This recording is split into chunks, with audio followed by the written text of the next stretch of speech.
Hi అండి అందరికీ. 1 year బేబీకి ఇలా డిజైనర్ ఫ్రాక్ ఎలా కటింగ్ చేయాలో వీడియోలో ఎక్స్‌ప్లెయిన్ చేశాను. వీడియో చివరి వరకు చూడండి. స్టెప్ బై స్టెప్ క్లియర్‌గా ఎక్స్‌ప్లెయిన్ చేశాను. తప్పకుండా చూడండి. ముందుగా మనం కటింగ్ చేసే ముందు మెజర్‌మెంట్‌తో కట్ చేస్తున్నామా లేదా కొలత డ్రెస్‌తో కట్ చేస్తున్నామా అన్నది చూసుకోవాలి. ఇక్కడ మనకు ఒక చిన్న ఫ్రాక్ అయితే ఇచ్చారు కొలత కోసం అని చెప్పేసి. అయితే ఈ ఫ్రాక్ కొద్దిగా చిన్నగా అయిందంట. ఒక 2 ఇంచెస్ వరకు ఎక్స్ట్రా తీసుకోమన్నారు. ఇప్పుడు ఎలా ఈజీగా కట్ చేయాలో స్టెప్ బై స్టెప్ ఎక్స్‌ప్లెయిన్ చేస్తాను. స్కిప్ చేయొద్దు, చివరి వరకు చూడండి. ముందుగా క్లాత్‌ని అయితే 4 మడతల కింద ఫోల్డ్ చేసుకోండి. ఫస్ట్ లైనింగ్ క్లాత్‌ని 4 మడతల కింద ఫోల్డ్ చేసి ఎడ్జెస్ అనేవి సమానంగా ఉన్నాయో లేదో ఒక్కసారి చెక్ చేసుకోండి.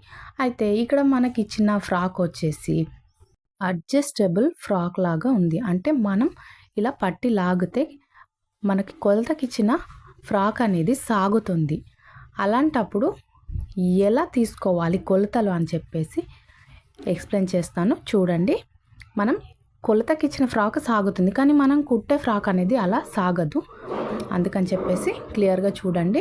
నెక్స్ట్ ఇక్కడ పైన ఫస్ట్ అయితే 4 మడతల కింద ఫోల్డ్ చేసేసుకొని పైన యోక్ పార్ట్ ఉంటుంది కదా, యోక్ పార్ట్ ఎంత వరకు అవుతుందో అంతవరకు తీసేసుకొని ఫ్రాక్ చిన్నగా అయిందని చెప్పాను కదా, ఒక 1 ఇంచ్ అనేది యోక్ పార్ట్కి యాడ్ చేసి మొత్తం కూడా మార్కింగ్ చేశాను. మార్కింగ్స్తో అయితే అలా చేసుకోవచ్చు. లేదు అని అంటే డైరెక్ట్గా ఇక్కడ మనకి ఫ్రాక్ ఉంది కాబట్టి ఇలా పరిచేసుకొని కూడా చేసేసుకోవచ్చు. ఒకవేళ ఫ్రాక్ పరచకుండా మనం డైరెక్ట్గా మెజర్మెంట్తో ఎలా తీసుకోవాలో కూడా చెప్తాను ఇదే వీడియోలో. ఇలా యోక్ పార్ట్ ఉంటుంది కదా, యోక్ పార్ట్ అనేది కొలిచేసుకున్న తర్వాత బాటమ్ ఎంత ఉందో కూడా కొలిచేసుకోండి. నెక్స్ట్ షోల్డర్ ఎంత వరకు ఉంది, నెక్ ఎంత వరకు ఉంది, మనం టేప్తో కొలిచేసుకొని కూడా మార్కింగ్ అనేది పెట్టేసుకోవచ్చు.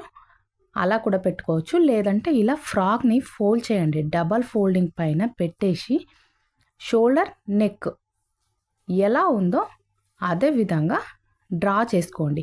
ఇక్కడ షోల్డర్ నెక్ అనేది సాగకుండా ఉంటుంది కాబట్టి అది ఏ విధంగా అయితే ఉందో అదే విధంగా మార్కింగ్ చేసుకోవాలి.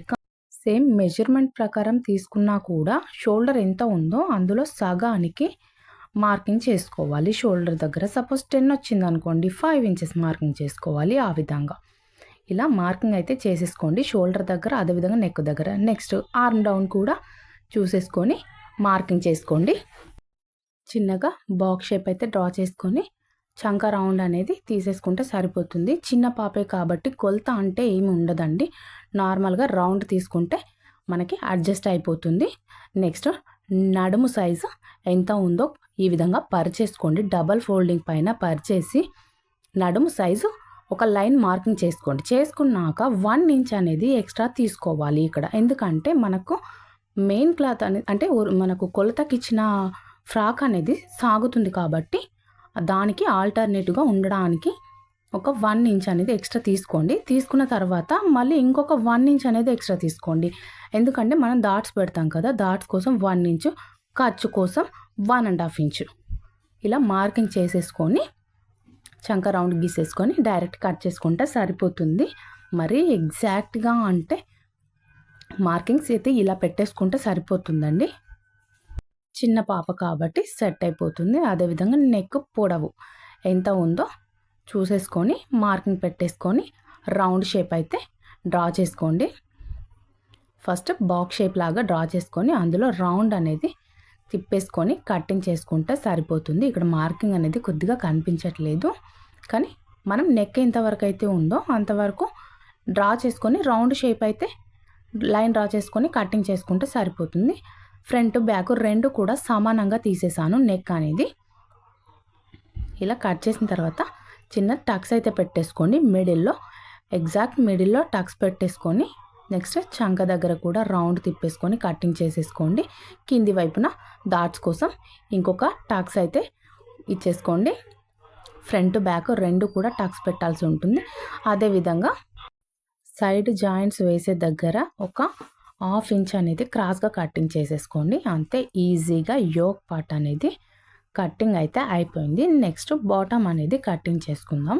బాటమ్ కట్ చేయడానికి లైనింగ్ క్లాత్ని రివర్స్లో ఫోల్డ్ చేయాలి. అంటే మనం యోక్ పార్ట్ కట్ చేయడానికి సైడ్కి ఫోల్డ్ చేస్తాం కదా, బాటమ్ కట్ చేయడానికి పై వైపున ఫోల్డ్ చేయండి. క్లాత్ అడ్జస్ట్ అవుతుందండి. క్లాత్ అడ్జస్ట్ చేసుకోవడానికి ఇలా కటింగ్ చేసేసుకోవచ్చు. చిన్న ఫ్రాక్ కాబట్టి క్లాత్ ఎక్కువగా ఉంటే మనం వేరే విధంగా కట్ చేసుకోవచ్చు. కానీ క్లాత్ అడ్జస్ట్ చేసుకోవడానికి మాత్రం పై వైపున ఫోల్డ్ చేసి కటింగ్ అయితే చేసేయండి. ఇక్కడ ఫ్రాక్ చిన్నగా ఉందని చెప్పాను కదా, ఒక 2 ఇంచులు అనేది ఎక్స్ట్రాగా ఫస్టే మార్కింగ్ చేసుకోండి. మార్కింగ్ చేసుకొని అక్కడి నుండి పై వైపునకి ఎంత అయితే ఉందో ఫ్రాక్ సైజు అంతవరకు మార్కింగ్ చేసేసుకొని కట్ చేసేసేయండి. ఇక్కడ 7 ఇంచులు ఫ్రాక్ వచ్చిందండి. ఫ్రాక్ ఉన్న సైజు 7 ఇంచులు వచ్చింది. దానికి 2 ఇంచులు కలుపుకొని మొత్తం 9 ఇంచులకి మార్కింగ్ చేసి కటింగ్ అయితే చేసేసాను. మొత్తం ఈ చివర ఆ చివర మొత్తం కూడా 9 ఇంచులకు మార్కింగ్ చేసుకున్నాను. నెక్స్ట్ పై వైపున 1/2 ఇంచ్, కింది వైపున 1/2 ఇంచ్ ఖర్చు కోసం తీసుకొని మొత్తం 10 ఇంచులకి కటింగ్ అయితే చేసేసాను. కటింగ్ చేసిన తర్వాత ఈ విధంగా మధ్యలోంచి డివైడ్ చేసేసాయండి. మధ్యలోంచి డివైడ్ చేసేసి కుట్టేసుకుంటే సరిపోతుంది. ఇలా బాటమ్ అదేవిధంగా యోక్ పార్ట్ 2 కూడా స్టిచ్ చేసేసుకోవచ్చు. కటింగ్ అయితే ఫినిష్ అయిపోయింది. ఇదే విధంగా ఒరిజినల్ క్లాత్ అనేది మనం కటింగ్ అయితే చేసేసుకోవచ్చు. హ్యాండ్స్ అయితే నేనేం కట్ చేయలేదండి. ఇప్పుడే హ్యాండ్స్ అనేది నేను స్టిచ్ చేసేటప్పుడే డిజైన్ చేద్దామని చెప్పేసి కటింగ్లో మాత్రం హ్యాండ్స్ ఏం కూడా కటింగ్ చేయలేదు. కటింగ్ వీడియో కూడా పోస్ట్ చేస్తాను, తప్పకుండా చూడండి. ఇలా క్లాత్ అయితే ఫోల్డ్ చేసుకోవాలి. ఒరిజినల్ క్లాత్ కిందికి సమానంగా ఉండేట్టు ఫోల్డ్ చేసుకోండి. అయితే సమానంగా మనం ఫోల్డ్ చేసేటప్పుడు ఎక్కువ తక్కువ అయ్యే ఛాన్స్ ఉంటుంది. అలాంటప్పుడు కింది వైపున పిన్స్ అయితే పెట్టేసుకోండి. ఇలా చిన్న పిన్నులు పెట్టేసి అడ్జస్ట్ చేసుకోండి. ఇలా ఫస్ట్ అయితే మనం బాటమ్ అనేది కట్ చేసుకున్నాం కదా కుచ్చులు పెట్టడానికి, ఆ పార్ట్ అయితే ఫస్ట్ కట్ చేశాను నేను ఇక్కడ. తర్వాత యోక్ పార్ట్ అనేది కట్ చేశాను, ఎందుకంటే క్లాత్ తక్కువగా ఉంది. ఈ చీర కొత్త చీరనే స్టిచ్ చేయించారు. కాకపోతే ఇదే చీరలో 2 డ్రెస్సులు అయితే స్టిచ్ చేశాను. ఒకటి 6 ఇయర్స్ పాపకి, నెక్స్ట్ 1 ఇయర్ పాపకి, 2 కూడా స్టిచ్ చేశాను. నెక్స్ట్ 6 ఇయర్స్ పాపది కూడా నేను వీడియో పోస్ట్ చేస్తాను, చూడండి. ఇలా బాటమ్ అనేది కట్ చేసిన తర్వాత పైన యోక్ పార్ట్ కూడా సేమ్ మిగిలిన క్లాత్లో ఇలా పరిచేసుకొని కటింగ్ చేసుకుంటే సరిపోతుంది. హ్యాండ్స్ అనేవి స్టిచ్ చేసేటప్పుడు డిజైన్ చేద్దామని చెప్పేసి హ్యాండ్స్ ఏమి కూడా కటింగ్ అనేది చేయలేదు. యోక్ పార్ట్ అదేవిధంగా బాటమ్ 2 కూడా ఈజీగా కటింగ్ అనేది అయిపోయింది. కేవలం ఒక 5-6 నిమిషాల వరకు మనకు కటింగ్ ప్రాసెస్ అనేది అయిపోతుందండి ఈజీగా. వీడియో నచ్చితే లైక్ చేయండి, సబ్స్క్రైబ్ చేసుకోండి.